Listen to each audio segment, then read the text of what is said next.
de terra o seu coração se tornou para a palavra de Deus? Nós estamos reunidos em nome do Pai, do Filho e do Espírito Santo. Amém. Seja bem-vindo e bem-vinda ao nosso canal Viver Evangelizando, para mais um momento, hoje, nesse sábado, dia 20 de setembro, um momento de leitura, escuta e reflexão da Palavra de Deus. O Evangelho de hoje está em Lucas, capítulo 8, versículos de 4 a 15, a famosa parábola do semeador. Naquele tempo, reuniu-se uma grande multidão, e de todas as cidades iam ter com Jesus. Então ele contou esta parábola. O semeador saiu a semear a sua semente. Enquanto semeava, uma parte caiu à beira do caminho. Foi pisada e os pássaros do céu a comeram. Outra parte caiu sobre pedras, brotou e secou, porque não havia umidade. Outra caiu no meio dos espinhos. Os espinhos cresceram juntos e a sufocaram.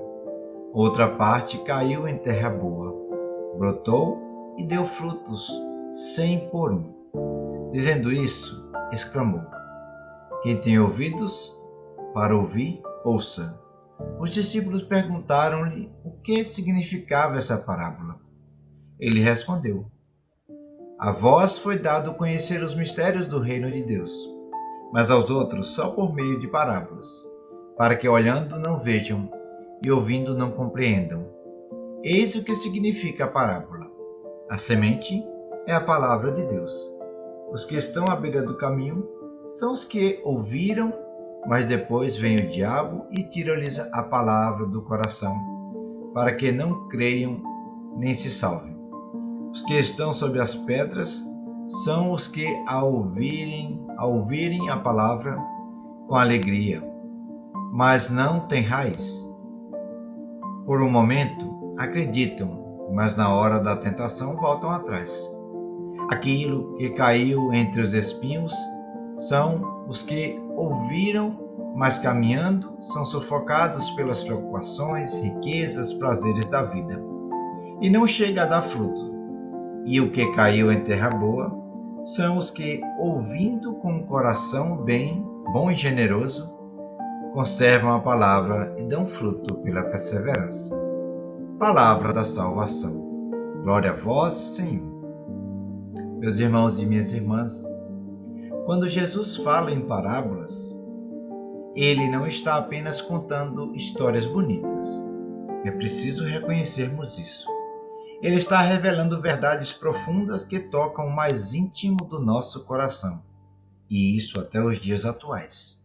Hoje, ele nos apresenta a parábola do semeador, uma das mais conhecidas, mas também uma das mais exigentes, porque não nos deixa indiferentes.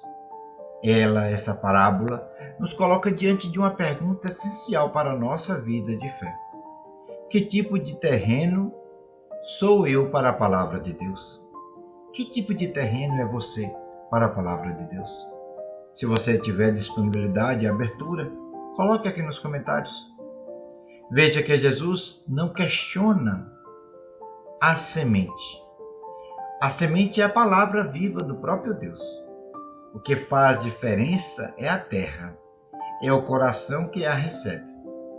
Por isso, esta parábola não fala de algo externo, mas de algo muito íntimo. Fala de mim, fala de você e de muitas outras pessoas. Quantas vezes, meu irmão e minha irmã, a palavra de Deus bate à porta do nosso coração e encontra um terreno endurecido como a beira do caminho, onde o inimigo rouba o que foi semeado. Quantas vezes ouvimos uma pregação, sentimos um toque de que Deus, mas logo esqueceremos, porque não deixamos que a palavra de Deus mergulhe no fundo. Ou então, quantas vezes somos como aquele terreno pedregoso que se empolga de imediato, mas não cria raiz? Talvez, meu irmão e minha irmã, você já tenha vivido momentos de fervor, de alegria, de promessa, de mudança, mas diante da primeira dificuldade, voltou ao que era antes. e ainda há espinhos. Os espinhos são as preocupações, as riquezas, os prazeres deste mundo. São as distrações que sufocam a palavra e a nossa vida. Quantas vezes, ao invés de regar a palavra de Deus plantada em nosso coração, com oração e fidelidade, nós a sufocamos com ansiedades, com a busca desenfreada por coisas que passam, com prazeres que não preenchem. Quantas vezes dizemos que não temos tempo para rezar, mas gastamos horas com tantas coisas superficiais, não é verdade?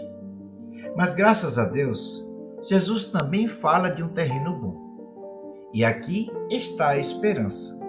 Todos nós podemos nos tornar essa terra boa. Sabia disso?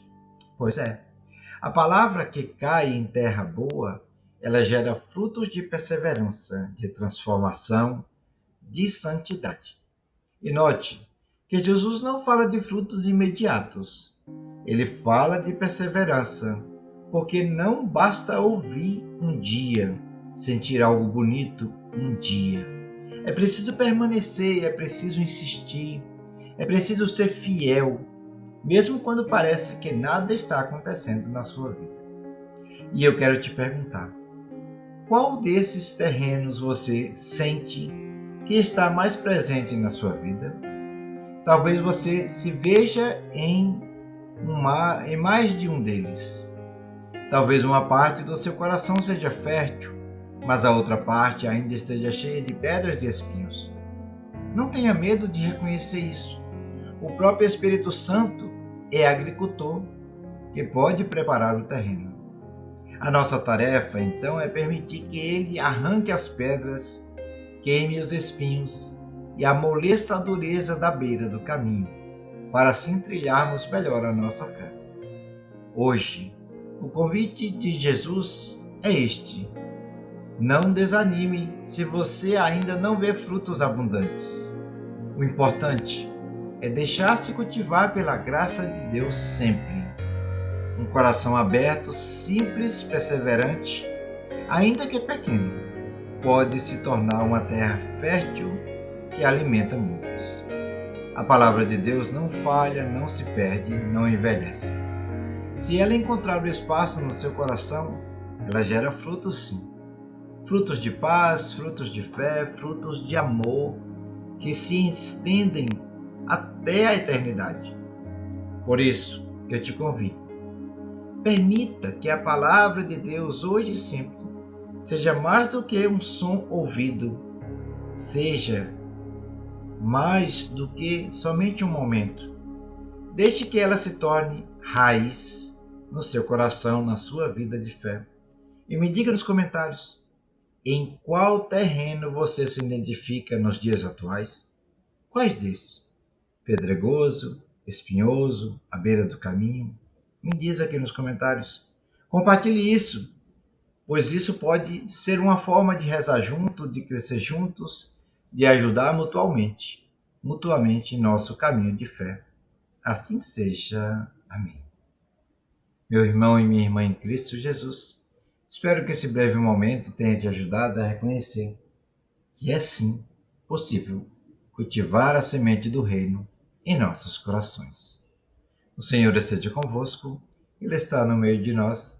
Pela intercessão de São José, desça sobre você, sobre toda a nossa família, sobre toda a nossa caminhada de fé, a bênção do Deus misericordioso no amor, o Deus que é Pai, Filho e Espírito Santo. Amém. Fique com Deus e até logo mais às 15 horas com o nosso texto da Divina Misericórdia.